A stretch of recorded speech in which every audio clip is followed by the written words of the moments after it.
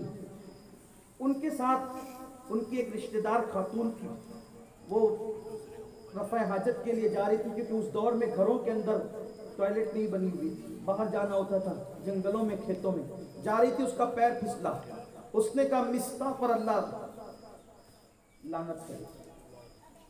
انہوں نے کہا کہ ام مصطح، وہ مصطح تیرا بیٹا ہے، تو اس پہ لعنت کر رہی ہے، جبکہ وہ بدری صحابی ہے۔ تو ام مصطح نے کہا کہ یہ مصطح پتہ نہیں تجھے کیا کام کر رہا ہے، وہ منافقین نے جو پروپیگنڈا کیا اس کا شکار وہ بھی ہو گیا، تو کہا منافقین نے کیا پروپیگنڈا کیا، کہا ایسا ایسا ایسا تیرے بارے میں کہتی ہے۔ وہ تو رونے لگی اور کہتی ہے میں رات دن روتی رہی، میں گھر آئی، بہت بیمار تھی پہلے سے ہی، سفر کی تھکن کی وجہ سے بیمار ہو گئی تھی، فرماتی میں گھر آئی، میں نے حضور سے کہا یا رسول اللہ میں اپنے میکے جانا چاہتی ہوں، اپنی ماں کے گھر جانا چاہتی ہوں۔ حضور نے کہا ٹھیک ہے چلے جاؤ۔ اب آقا علیہ السلام تشریف لاتے ہیں، ملاقات کرتے ہیں، لیکن حضور علیہ الصلوۃ والتسلیم کا وہ جو انداز تھا پہلے والا ام المومنین کے ساتھ، اس میں کچھ فرق آ گیا۔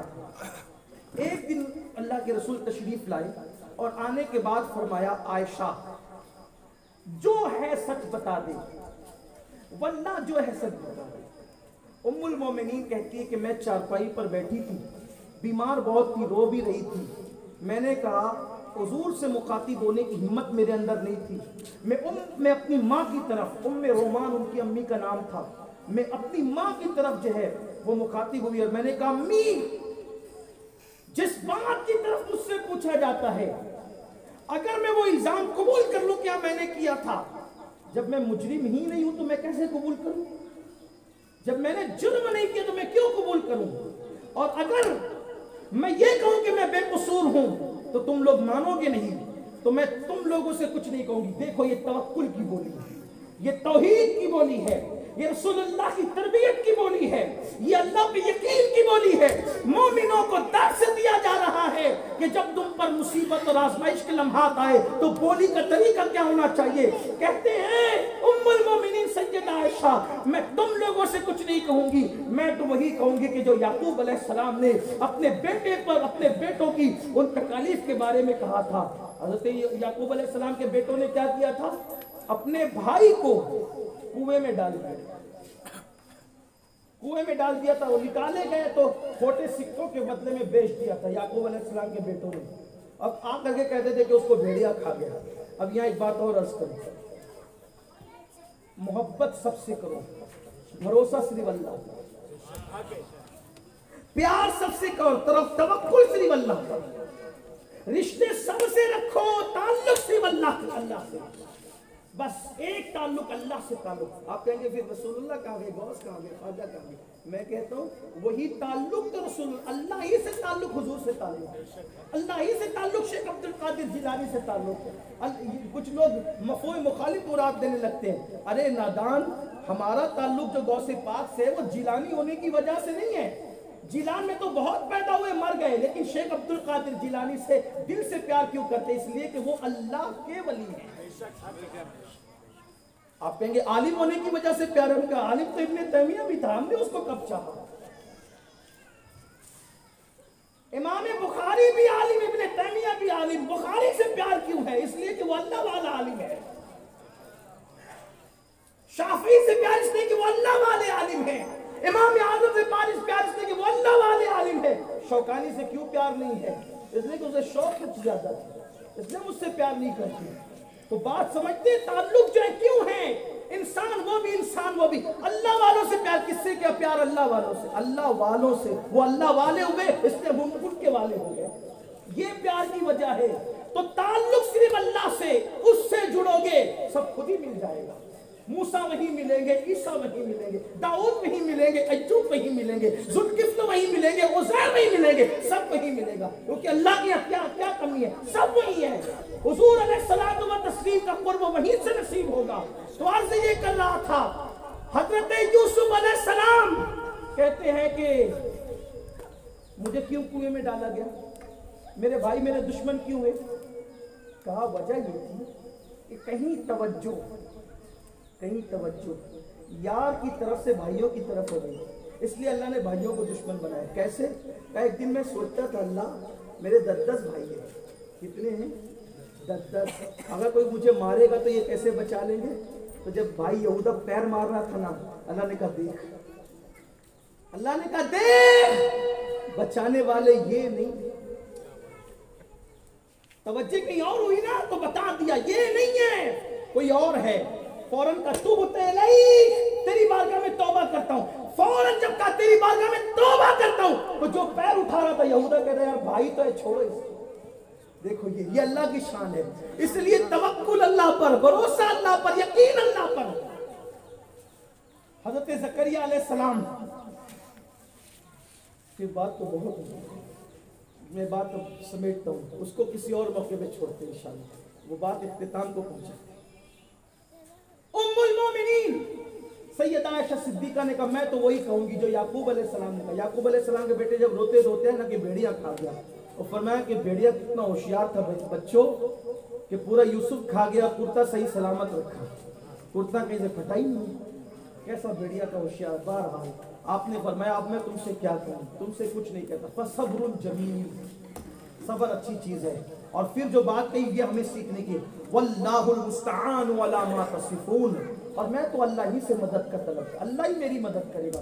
ام المومنین سیدہ عائشہ کہتی ہے میں تم سے کچھ نہیں کہوں گی، میں تو وہی کہوں گی جو یعقوب علیہ السلام نے کہا تھا، فصبر جمیل واللہ المستعان علی ما تصفون. میں اللہ رب العزت کی بارگاہ میں صبر کرتی ہوں اور اسی سے مدد طلب کرتی ہوں. وہی تصفیہ فرمانے والا ہے، وہی صفائی کرنے والا ہے. کہتی ہے میں یہ جملے کہہ کر ان لوگوں کی طرف پیٹ کر کے دیوار کی طرف رک کر کے لیٹ گئی، لیکن مجھے محسوس ہوا کہ حضور پہ وحی کے آثار نازل ہو رہے ہیں، حضور کے پہ وحی کے آثار ظاہر ہو رہے ہیں. جب حضور علیہ السلام پہ وحی کے آثار ظاہر ہوتے تھے، پیشانی پر پسینہ ظاہر ہوتا تھا، حضور علیہ السلام پر ایک خوشگوار کیفیت طاری ہوتی تھی.